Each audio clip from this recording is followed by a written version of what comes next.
Je suis Augustin Trapenard, je présente une émission qui s'appelle La Grande Librairie sur France 5 et je suis aussi le parrain de Bibliothèques sans frontières. Bibliothèques sans frontières, c'est une association qui facilite l'accès à la connaissance partout dans le monde. Depuis 2018, j'accompagne Bibliothèques sans frontières sur le terrain et j'ai remarqué que vous me posez souvent une question, souvent la même question. Pourquoi des bibliothèques? Est-ce qu'il n'y a pas plus urgent dans des contextes humanitaires? Nice to meet you. Chez Bibliothèques sans frontières, nous, on est convaincus que l'éducation, la culture et l'information sont des besoins essentiels. Et c'est pour ça qu'on a créé, il y a 10 ans, un outil, une médiathèque mobile, en kit, coloré, avec des contenus adaptés à chaque contexte. Cette médiathèque, elle s'appelle Ideas Box. Alors des camps de réfugiés au Bangladesh, au pied des immeubles à Marseille, en passant par les rues de Bujumbura au Burundi, je voudrais vous présenter ces femmes, ces hommes, ces enfants qui font vivre les Ideas Box, nos Ideas Box, aux 4 coins du monde.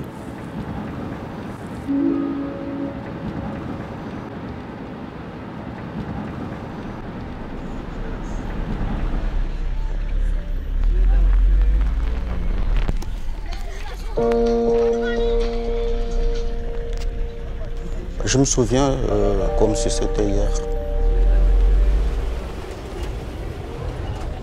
En fait, c'est 4 box qui arrivent et 2 palettes de rangement.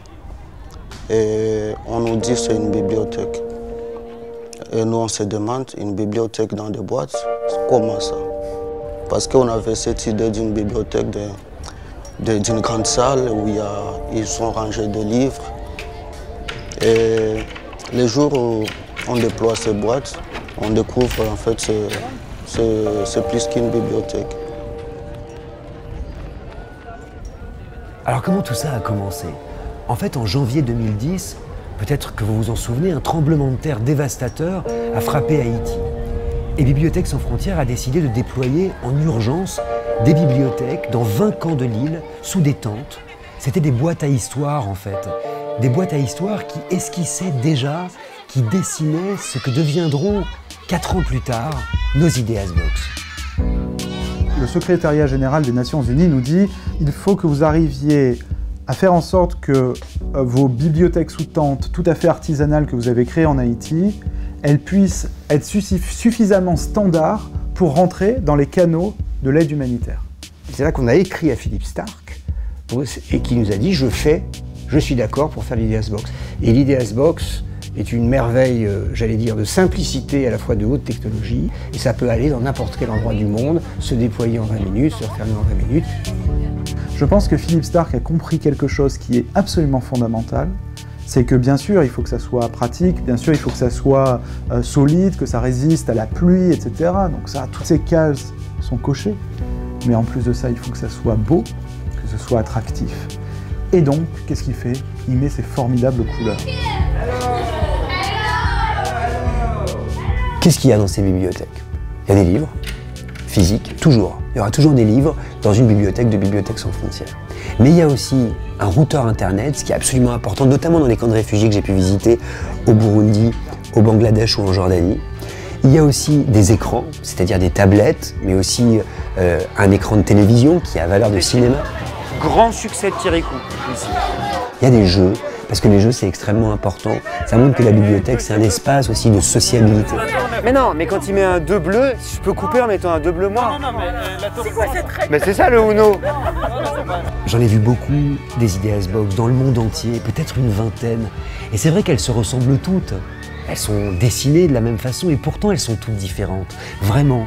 Tout simplement parce que le contenu de ces bibliothèques est toujours différent. Il est toujours adapté aux bénéficiaires. Vous ne trouverez pas les mêmes livres dans un camp de réfugiés au Bangladesh ou alors dans un programme pour les enfants des rues au Burundi. À chaque fois, les contenus ne sont pas les mêmes. Ils sont adaptés aux usagers. Ce qui est intéressant, c'est qu'il y a des livres en français, mais aussi des livres en Kirundi, comme celui-là qui est traduit français-Kirundi, ou des livres en Swahili, comme celui-ci. Ce qui me frappe avec ces Ideas Box, avec ces médiathèques, c'est qu'en fait, elles répondent toujours à un besoin spécifique. C'est-à-dire que notre outil, notre bibliothèque, s'adapte à un nombre infini de besoins, de priorités. Je vais vous donner quelques exemples. Je pense par exemple à notre programme à Aulnoy-Emery, dans le nord de la France. un programme qui lutte contre les situations d'illettrisme. Je pense aussi à ce centre d'accueil et d'insertion des réfugiés à Paris, qui s'est doté d'une de nos bibliothèques pour les demandeurs d'asile, pour les réfugiés. On utilise l'IDisBox dans tous les ateliers qu'on organise, l'atelier sur la recherche d'emploi, l'atelier sur le logement, l'atelier citoyenneté, les ateliers de découverte de l'histoire française.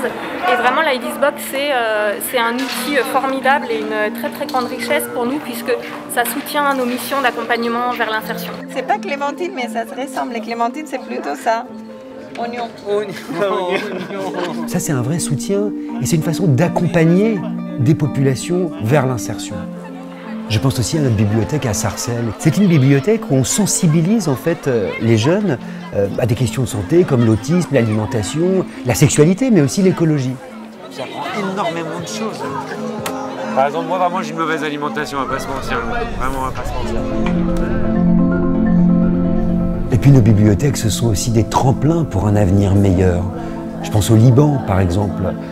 La l'IDSBox a été vraiment transformée en une salle de classe. C'est-à-dire qu'on a les tables qui sont dans notre box, on a le vidéoprojecteur également, et on voit comment en une vingtaine de minutes on peut monter une salle de classe à peu près partout. Dans une bibliothèque, on peut aussi apprendre des choses très concrètes qui serviront à un projet professionnel. Donc là, c'est une formation informatique au tableau Excel. Je pourrais en bénéficier, moi, par exemple. Jusqu'où on peut aller avec une bibliothèque? On peut aller jusqu'à un processus de paix. Je pense à la Colombie où Bibliothèques sans frontières a installé 20 bibliothèques dans des zones de démobilisation des FARC. Regarde cette arme barrée, qui était une demande du gouvernement colombien, où les guerrilleros ne pouvaient pas rentrer dans la bibliothèque, qui est un espace de paix avec leurs armes. La bibliothèque, c'est devenu un lieu qui participait au processus de paix, à la grande réconciliation entre des populations qui se détestaient. O sea, yo pienso que la biblioteca es un espacio neutral, donde podemos en este momento congruir comunidad, exguerrilleros, niños, jóvenes, adultos. O sea, no tiene distinción de nada. Ce qu'il faut dire, c'est que la bibliothèque, c'est pas seulement un lieu de savoir, c'est aussi un lieu protégé, sécurisé, sécurisant, un safe space comme on les appelle. Je pense notamment aux femmes et aux enfants qui peuvent sortir, se retrouver dans cet espace qu'est la bibliothèque. Is it okay for them to go and play together? First, they forbid. There has been forbid not allow them not to come here. But we go visit the house and convene their husband, their family members. The time they feel interested, and they come. La force de Bibliothèques sans frontières, c'est d'être capable de déployer ces programmes extrêmement rapidement lorsque frappe une catastrophe naturelle. Je pense par exemple à Haïti, mais aussi au Maroc ou alors en Turquie, qui a été frappé par des tremblements de terre où je me suis rendu récemment. Mais aussi à des contextes de guerre. Je pense notamment à l'invasion de l'Ukraine.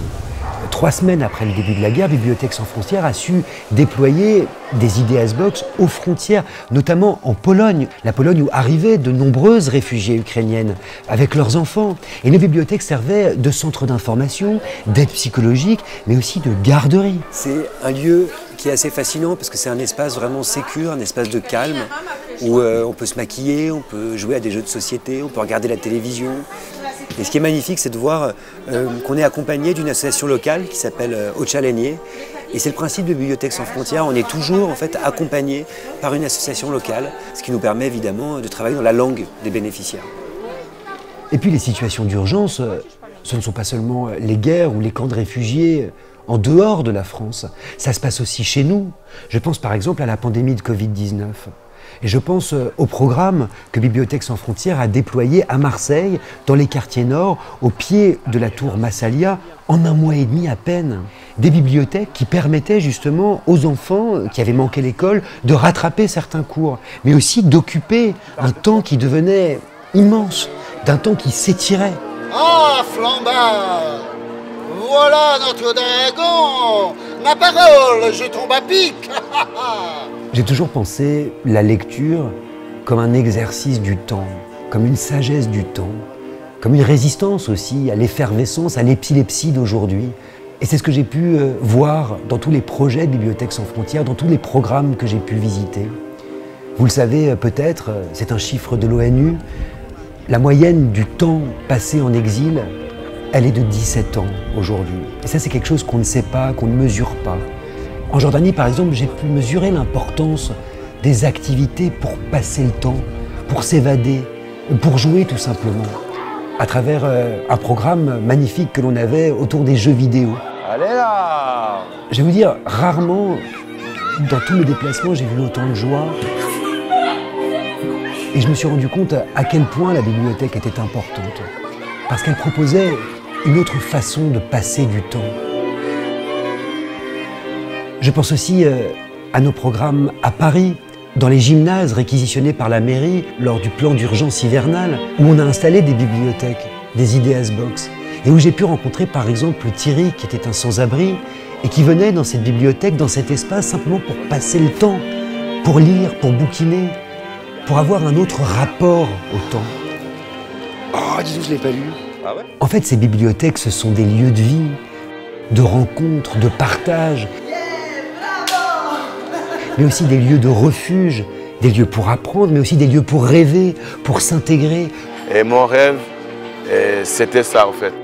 Un jour, voir les enfants de rue dans un endroit où quand ils viennent, ils peuvent étudier, ils peuvent lire, ils peuvent avoir accès à l'alphabétisation, accès à l'information. Donc avec l'outil Ideas Box, mon rêve est devenu une réalité.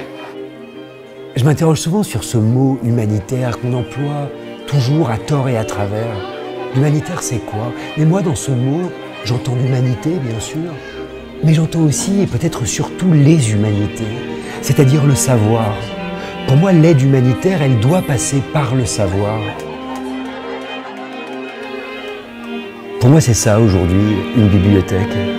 C'est l'Ideas Box, cette bibliothèque idéale, qui est un lieu de savoir, mais aussi un lieu d'échappatoire, un lieu refuge et un lieu de culture, un lieu d'éducation, un lieu où l'on prend son temps, un lieu où l'on fait une autre expérience du temps. Vous, c'est quoi votre idée de la bibliothèque? Qu'est-ce que c'est pour vous, une bibliothèque?